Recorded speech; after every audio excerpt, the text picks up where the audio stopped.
Hello friends, स्वागत है आपनु मारा रसोड़ाना काठियावाड़ी में। हूँ भावनाबेन राठोड। आज आपणे बनावीशुं देशी केरीनो उपयोग करी आमचूर अने आंबोडिया जे वधु खाटा अने एकदम सफेद बनशे।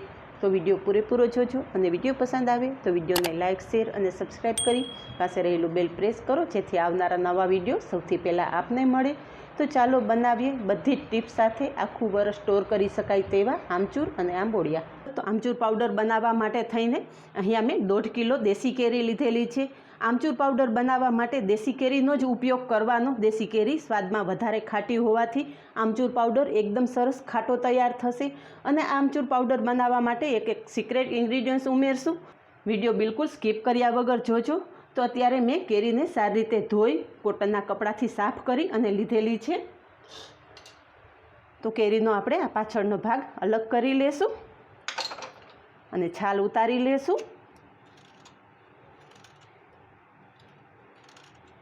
आ रीते बधी ज केरीनी छाल उतारी अने तैयार करी लेवानी छे। तो बधी ज केरी उपरथी छाल उतारी लीधी छे। हवे घणा लोको केरीना नाना टुकड़ा करी अने पछी सूकवता होय छे अने कां तो छीण करीने सूकवता होय छे। पण आजे तमने एक स्पेशियल ट्रीक बतावुं छुं। केरीने एकदम झड़पथी सूकववा माटे थई अने आपणे आ रीतना छीणी लेवानी छे। बटेकानी कातरी करवा माटेनी जे छीणी होय छे ए छीणीथी आपणे केरीनी स्लाइस करी लेशुं। केरी आ रीते ऊभी लेवानी अने जे रीते तमे बटेकानी कातरी करो छो ए रीते ज केरीने आपणे आ रीते स्लाइस करवानी छे। तो आ रीते बटेटानी जे रीते कातरी थाय ए रीते ज केरीनी कातरी थई जशे। अने आ रीते एकदम पातળી स्लाइस होवाथी केरी सुकाई पण झड़पथी जशे अने केरीमां रहेलुं पाणी पण नहीं अलग थाय। परिणामे तमारो आमचूर पाउडर एकदम सरस खाटो तैयार थशे। तो आ रीते बधी ज केरीनी आपणे स्लाइस तैयार करी लेशुं। तो आमचूर पाउडर बिल्कुल काळो ना पड़े एना माटेनी एक खास टिप्स जणावुं छुं। तैयार करेली स्लाइस आपणे तरत ज एक पाणी भरेला वासणमां उमेरी देवानी छे।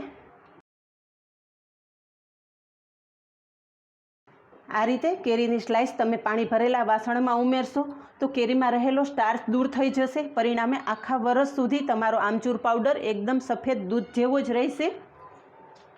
आज सुधीमां तमने कोईए नहीं बतावी होय। अहीं आपणे बीजा पाणीमां केरीनी स्लाइस उमेरी दीधी छे अने तमे जोई शको छो केरीनी स्लाइस राखेलुं पाणी केटलुं डोळुं थयेलुं छे। आ स्टार्चने हिसाबे ज आमचूर पाउडर काळो पड़ी जतो होय छे। पण आ आमचूर पाउडर एकदम सफेद दूध जेवो तैयार थशे जो आ रीते तमे तैयार करशो। तो हवे आपणे आ स्लाइसने बीजा पाणीथी आ रीते धोई लेवानी छे। बीजा पाणीए आ रीते धोई अने स्लाइसने आपणे काणावाळा वासणमां लई लेशुं जेथी केरीमां रहेलुं एक्स्ट्रा पाणी बधुं નીતરી जाय।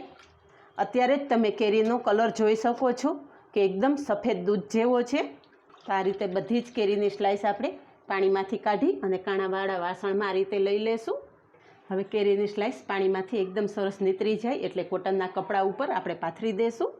तो अहींया केरीनी स्लाइस सूकववा माटे थईने आ रीते मैं कोटननो दुपट्टो लीधेलो छे। तो केरीनी स्लाइस हाथेथी आ रीते पोળી करी देशुं। जेवी रीते तमे बटेटानी कातरी सूकवो ए रीते ज आपणे आ केरीनी स्लाइस सूकवी देवानी छे। आ दुपट्टो मारे स्पेशियल केरी सूकववा माटेनो ज राखेलो छे एटले सेज पीळो छे। तो आ रीते बधी ज स्लाइस आपणे कोटनना कपड़ा उपर पोળી करी देशुं। तो आमचूर पाउडरनी साथे आपणे आखुं वर्ष स्टोर करी शकाय तेवा आंबोडिया पण बनावशुं। तो अहींया मैं देशी केरीना आ रीतना नानी साइजना टुकड़ा करी लीधा छे। हवे आ टुकड़ामां आपणे थोड़ी हळદર अने मीठुं मिक्स करी देशुं। स्लाइस आपणे कोटनना कपड़ा उपर पोળી करी देशुं। अहींया आमचूर माटे सूकवेली केरीनी स्लाइस एकदम सरस सुकाई गई छे। 2 दिवस तड़के राखवा पछी अहींया तमे जोई शको छो कि हाथेथी अडता तरत ज टुकड़ा थई जाय छे। अहींया आंबोडिया पण एकदम सरस सुकाई गया छे। आ आंबोडिया तमे उनाळानी सीजनमां ज्यारे लींबू मोंघा होय त्यारे लींबूनी अवेजीमां आ आंबोडियानो उपयोग करी शको छो। दाळ अने शाकमां खूब ज स्वादिष्ट लागे छे। तो आंबोडिया पण एकदम सारी रीते सुकाई गया छे। आ रीते आंबोडिया सूकवी देवाना। तो आंबोडिया साइड पर राखी देशुं अने आमचूर पाउडर पीसी लेशुं। तो आमचूर पाउडर पीसवा माटे मैं अहींया मिक्सर जार लीधेल छे।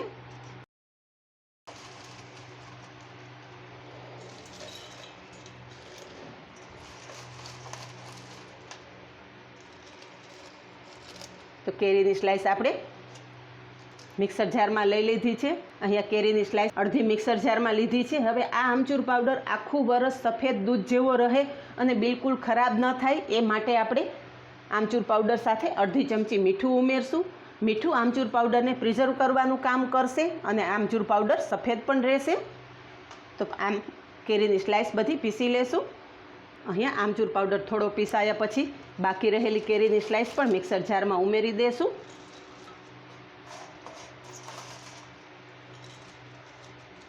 અને ફરી પાછું મિક્સર ચલાવી અને આમચૂર પાવડર તૈયાર કરી લેશું.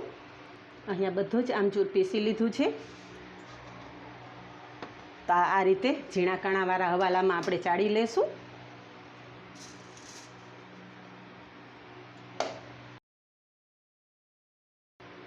બાકી રહેલો મોટો ભાગ પણ ફરીથી પીસી લેશું. અહીંયા તમે જોઈ શકો છો કે એકદમ સફેદ દૂધ જેવો આપણો આમચૂર પાવડર તૈયાર થયેલો છે. તો આમચૂર પાવડર સ્ટોર કરવા માટે સાફ કાચની બોટલ લેવાની અને બોટલમાં આમચૂર પાવડર ભરી દેવાનો. તો તૈયાર છે વધુ ખાટો અને એકદમ સફેદ દૂધ જેવો આમચૂર અને આંબોડિયા. આ બનાવી અને તમે આખું વરસ સ્ટોર કરી શકો છો.